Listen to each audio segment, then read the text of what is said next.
Hey everyone, welcome. In January this year, I've tested the Optima HD144X. It's a Full HD DLP projector, and although it is a entry-level DLP projector, it also had a couple of flaws.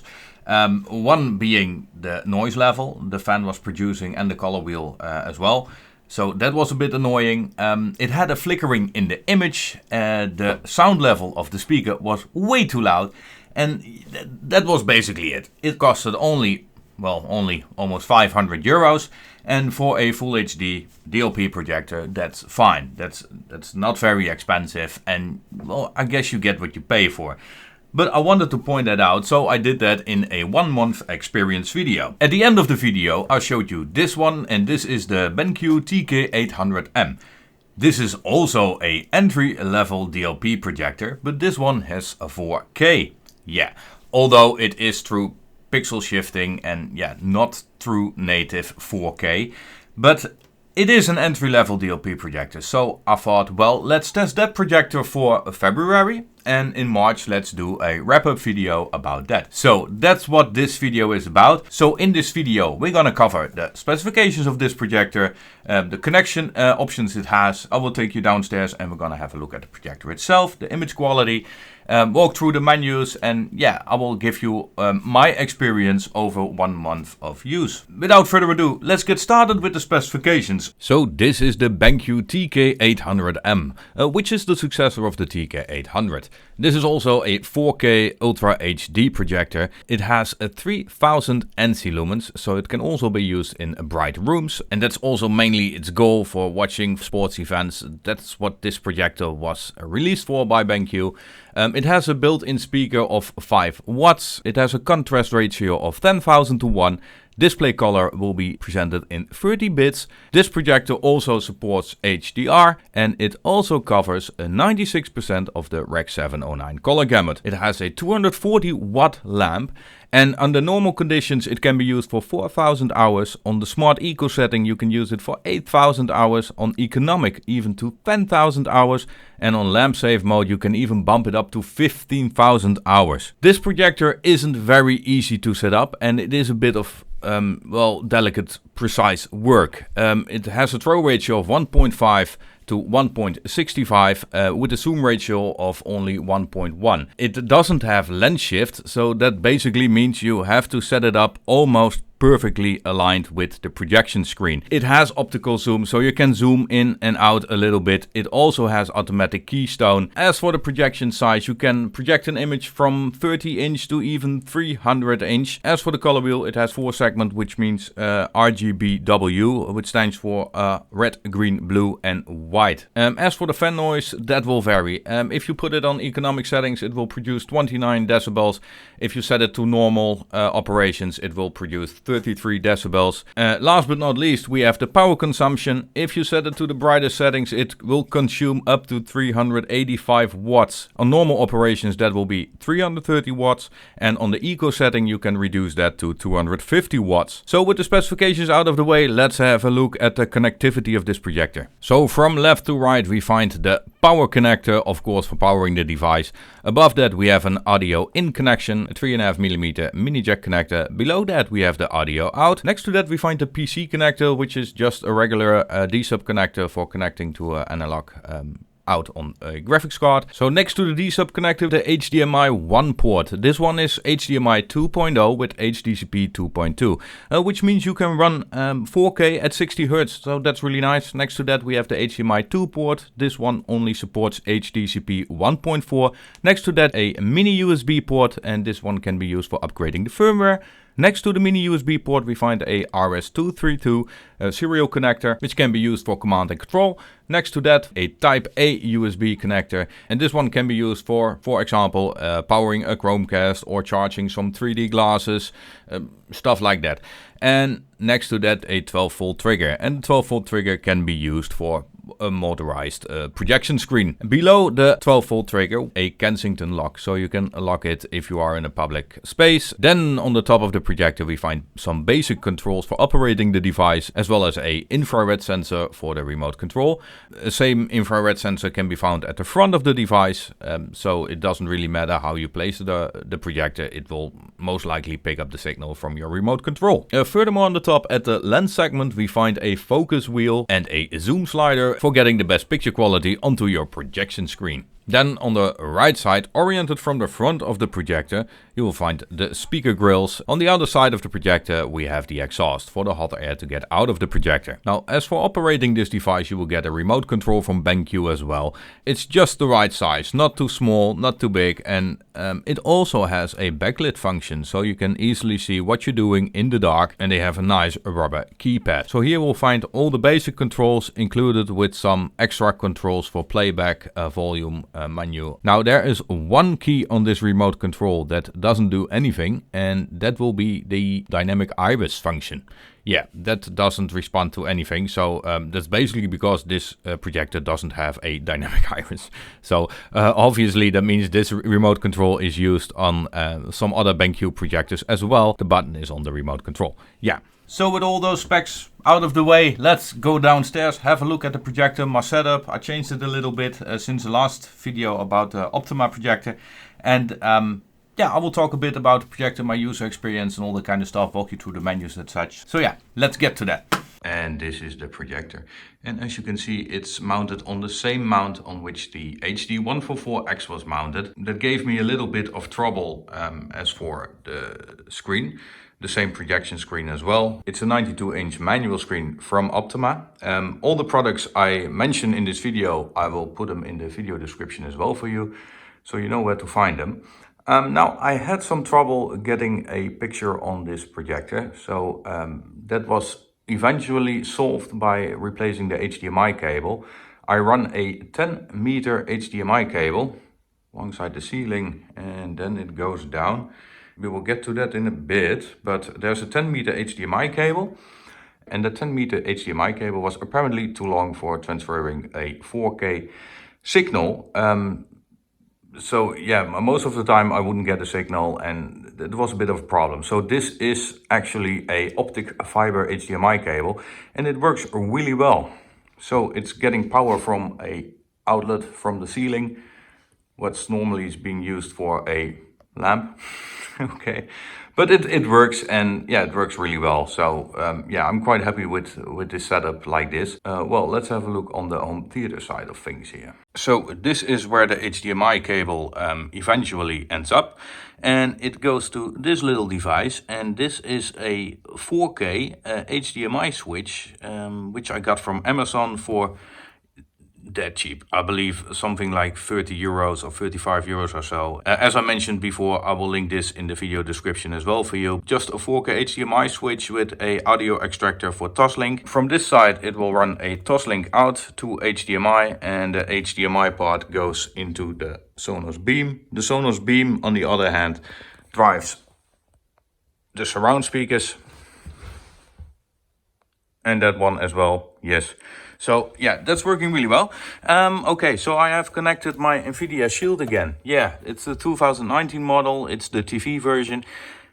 Yeah, it works perfectly fine. Except if I power on this whole setup, sometimes it doesn't switch properly and I won't get an image from the Shield. Now, you would think that's a problem of this cheap HDMI switch, but it isn't. I had the same problem on my LG OLED TV, and sometimes the only thing I would get was static when I want to use the Shield. So yeah, that's a big no-no for the Shield, but if it powers on correctly, it will work just fine. Otherwise, I have to power it off, power it on again, and yeah, I will be good as well. But it's a bit of a thing. But it works, and I can use my NVIDIA Shield now, so I use that for the Moonlight Gaming VM. I use it for playing digital copies of Blu-ray movies, Amazon, Netflix, YouTube. It has a built-in Chromecast Ultra, so yeah, that's all working really well. I have connected it to Ethernet, as you can see. On the right to that, we have a Xbox One S, and I got some nice thing as well for that. Look, it's a remote control. especially very useful for watching Blu-ray movies, because with the controller, no, that's not working for me.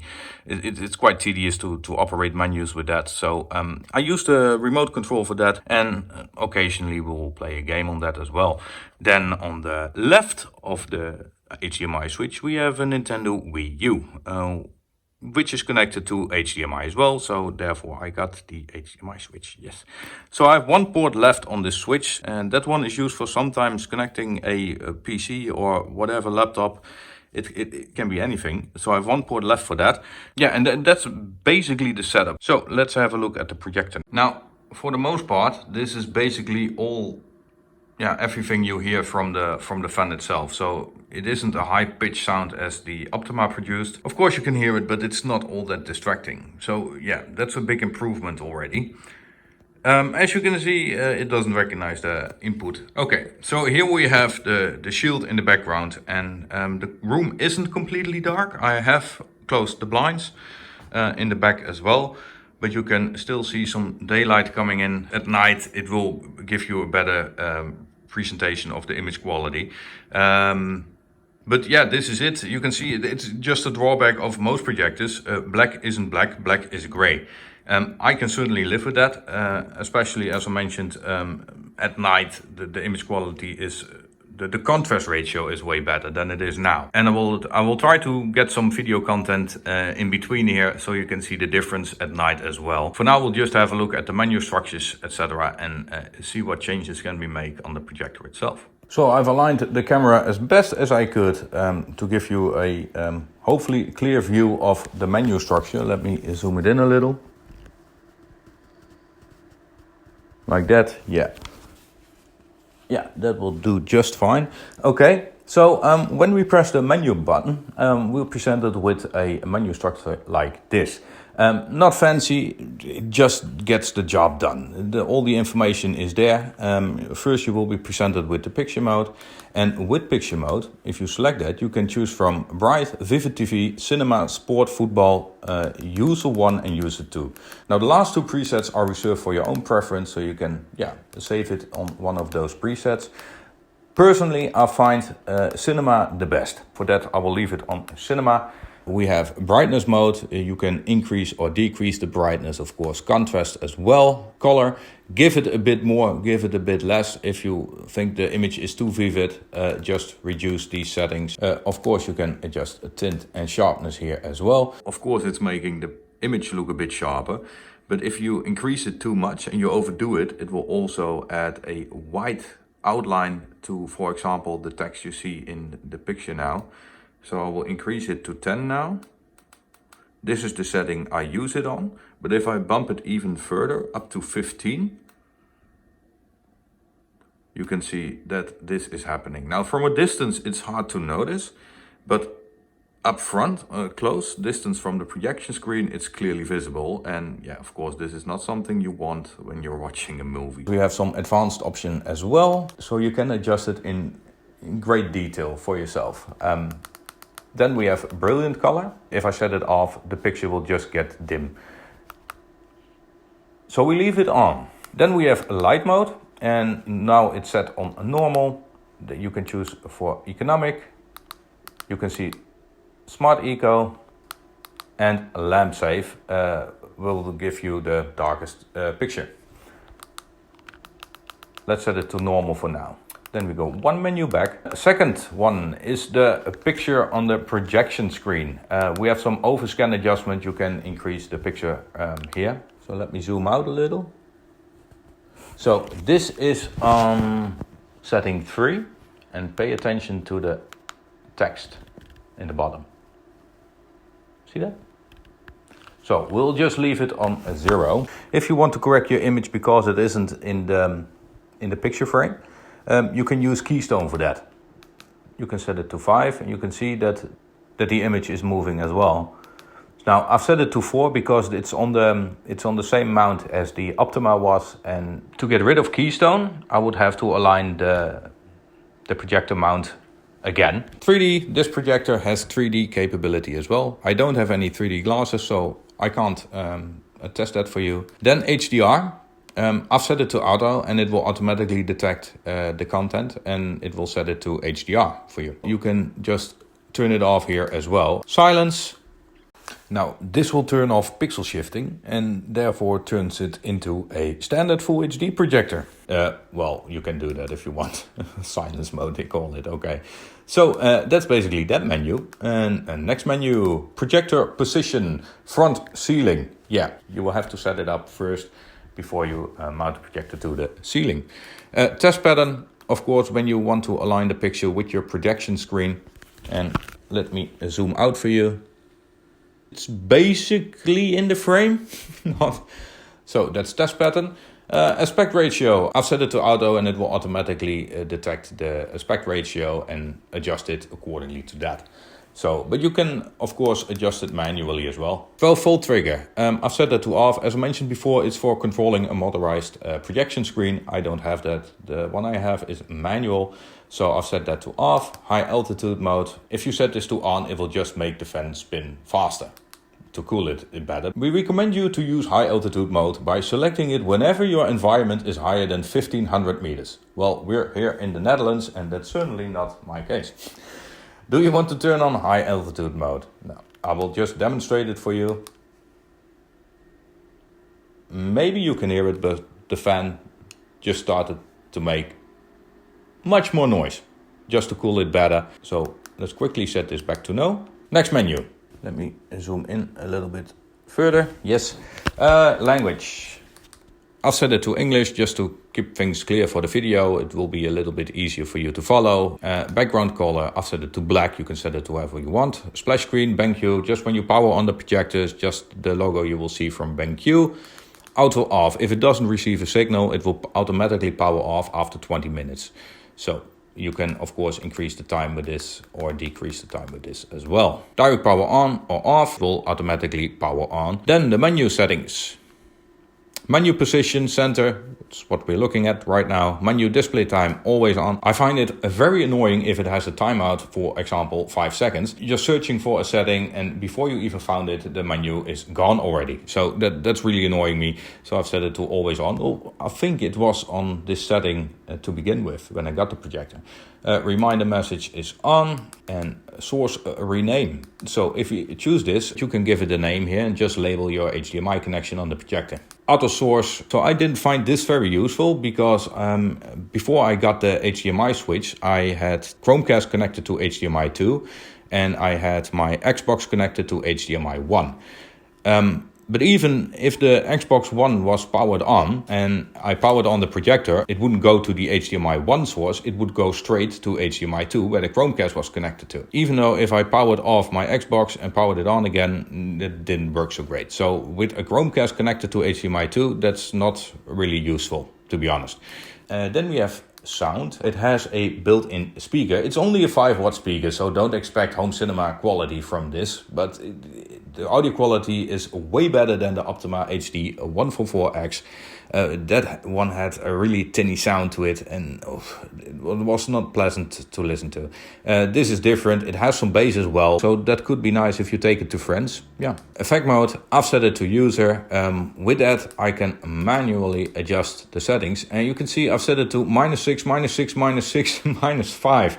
I tried to reduce the volume because it is still too loud. Yeah. So if my girlfriend is upstairs in bed and I want to watch something on this projector, she can still hear it upstairs. So even on setting 1. So this didn't do that much. So what I did to get past this problem is I bought a Bluetooth headphone, paired it with the NVIDIA Shield. Standard, it's on my Sonos setup, but when she goes to bed, I will just power on my Bluetooth headphone and the audio is automatically switched to the headphones instead of the Sonos setup. Then if we go back, we have mute. Well, of course you can set it on or off, standard stuff. Power on, off, ringtone. I've set it to off, find it very annoying. And you can reset the audio settings as well here. Then we have some advanced settings. Yes, light settings. Light usage timer. I've tested the Optima and when I did the video, it had 99 hours on it. Let's see how many hours this one has. Almost the same. 91 hours. A really pleasant experience with this projector, I can tell you that. Okay, quick cooling off. Yeah, you can set it to on and the fan will just spin faster to cool it faster. Yeah, that's not really a problem for me. Maybe if you're in a hurry and you want to take the projector with you, you can set it to on. Password, you can password protect it. Key lock as well, you can just disable the keypad on the projector. LED indicator, you can switch it on or off. When it's in standby, it's orange. And when you power it on, it turns to green. And when you power it off again, it will just flash orange, I believe. Yeah. If that bothers you, you can, of course, turn it off here. Yeah. And you can reset all settings. And then the last menu is the information panel. It will show you the source, picture mode, resolution, color system and color gamut as well. Light usage time, so you can see the lamp hours here as well. 3D format is currently off and the firmware version that is currently installed. Now I haven't tried upgrading the firmware on this projector for myself. I don't expect it to be that hard. Just put it on a USB stick with a USB-A to mini USB cable. You can upload it to the projector. Yeah, that's basically for the menu structure. Now, this projector does have CAC, Consumer Electronic Control, so you can use the media buttons on the remote control to control your source device. Personally, I rather use my remote control for the Shield as well as the remote control for the Xbox One S. So with that out of the way, let's have a look on the picture quality of this projector. First we start with daytime usage, that's what we're in right now. And I will play some YouTube videos and some Forza as well. And you can see the image quality and I will repeat the same tonight. And you can see the difference in contrast.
So that is the TK800M from BenQ, a 4K Ultra HD DLP projector. As you saw in the video, I've used this projector for 91 hours and I must say I'm really pleased with this projector.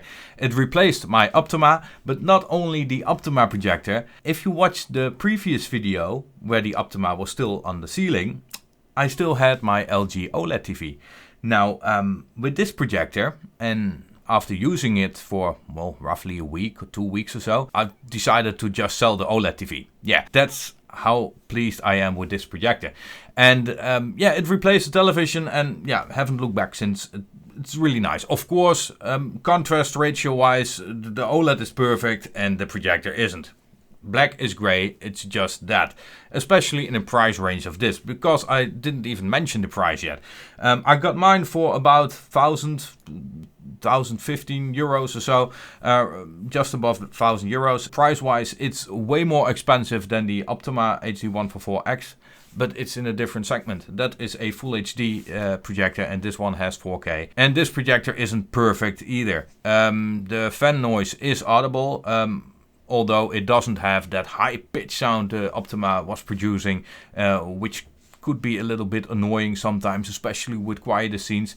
This one doesn't suffer that same problem. This one doesn't suffer that same problem. It is audible, but not distracting for me. So, as for the fan, it was a big improvement. It has a built-in speaker. It's only a 5-watt speaker, so what can you expect? It's not all that great.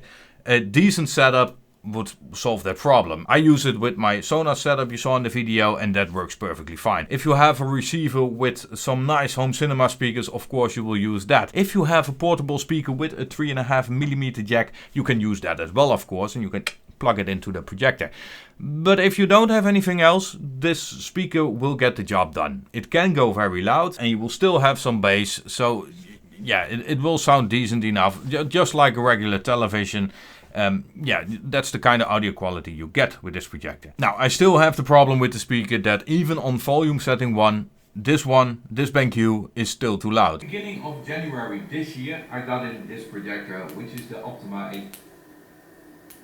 Full HD DLP projector, which supports 3D as well. Now, as of now, I haven't used the 3D feature because I don't have any 3D glasses. So, therefore, I use the Bluetooth headphones, and yeah, that works perfectly fine for me. Well, other than that, I don't have that much to complain, really, in the time I use this projector. There's one thing, that's the HDR part. If you buy a projector in this price category, don't expect much from it. No, the HDR on my OLED TV, wow, that was a wow factor. This, not so much. The projector itself is already projecting on a 92-inch screen, so the room is pretty much lit already when you're watching a movie. If you have an explosion or a bright scene, doesn't add much to the table there. You can see some more clarity with colors, but it's not that wow effect you have with a proper HDR implementation on a OLED TV, for example. I did even run into some issues with a couple of movies. Now, I have watched some movies where it works perfectly fine and it's not distracting, but I also watched the digital version of the Mac on this projector. Well, tried to. That wasn't working all that great. No, it has HDR, but it's blown out. You can't even see the skies at some point. It's just way too bright, so the image quality is pretty much down the drain. There's not much detail left in the picture, and I have watched that movie on my OLED TV with Plex as well, and no problems whatsoever. But I have watched some movies also with HDR, and that was working really well, like Godzilla.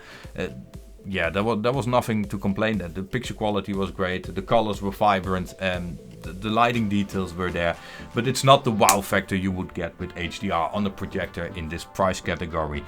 With that being said, I will leave the video at this. If you have any comments, suggestions, maybe some advice, you can leave them down in the comment section. Thank you all for watching and see you in the next one. Bye!